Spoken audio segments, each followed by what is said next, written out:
De nos jours, le taux de mortalité des jeunes skateboarders croît de manière exponentielle. Cependant, beaucoup de jeunes adolescents continuent cette pratique qui demeure très dangereuse. Quelles sont leurs habitudes? Comment réagir en tant que parents? Pour Trop la vérité, notre équipe de choc a mené l'enquête. Un reportage signé Michel Patate.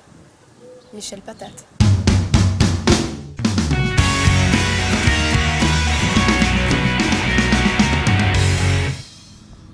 Arès, sur le bassin d'Arcachon.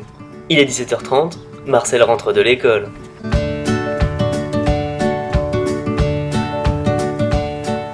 Marcel n'est pas un adolescent comme les autres. En effet, Marcel fait du skateboard. Et à peine est-il arrivé chez lui qu'il a déjà envie de repartir. Il se doute que sa mère ne sera pas d'accord, mais il a sa technique bien à lui.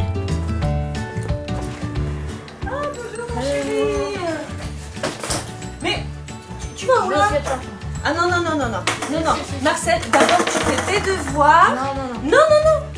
Donc tu vas pas au skate. Marcel, non. Je rentrerai à 19h. C'est trop tard, c'est beaucoup trop tard. Marcel, non. Ah non.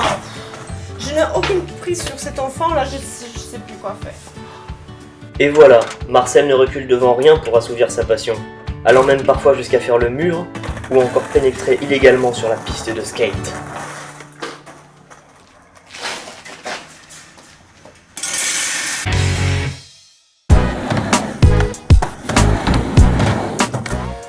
Aujourd'hui, dans Trop la vérité, nous suivons toujours Marcel, un jeune skater dont les agissements et l'attitude rebelle donnent du fil à retordre à sa maman, Nadine. C'est moi qui lui ai acheté son premier skate, c'était un cadeau d'anniversaire. Et vous le regrettez aujourd'hui? Oui. Regardez, depuis qu'il fait du skate, à l'école ça va plus du tout, ses notes ont baissé. Le prof de français m'a dit que sa scolarité était en péril. Je sais vraiment plus quoi faire. Ça devient... je sais pas. Mais Marcel ne semble pas se soucier des inquiétudes de sa maman. Lui, il ne vit que pour un jour ressembler à son modèle, Tony Hawk. Lui, c'est Tony Hawk, c'est mon idole. Il a été 17 fois champion du monde. Il va représenter la Pologne aux Jeux Olympiques d'hiver en 2017. Il a été Mister Univers en 2009. J'aimerais être lui plus tard. Et j'ai même une dédicace. C'est devenu mon porte-bonheur. Je l'ai toujours sur moi quand je skate. Regardez.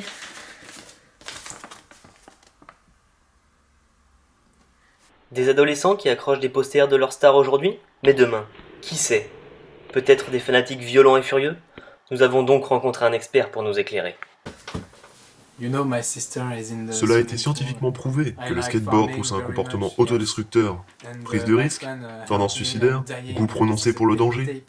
Ce n'est définitivement pas une bonne chose. C'est très dangereux. Très très dangereux.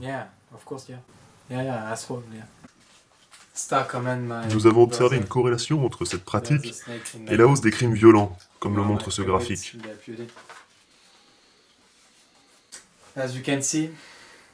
Vous voyez, c'est pas cool. Il faut les arrêter avant qu'il soit trop tard. Suite à de telles révélations, l'équipe de Trop la vérité a voulu aller plus loin, et nous avons finalement retrouvé un ancien skater qui a d'ailleurs souhaité garder l'anonymat. Le skate, j'ai commencé, j'avais 13 ans. Là, ça a été la descente aux enfers. Je me suis mis à fumer du crack, à me droguer. Et puis j'ai fait des braquages pour m'acheter mes boards. J'ai travaillé à Super U, c'est pour vous dire quoi.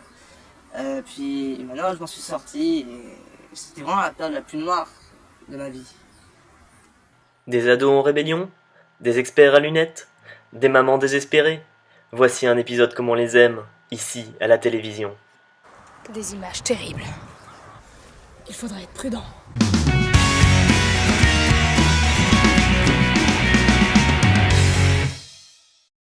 Michel Patate.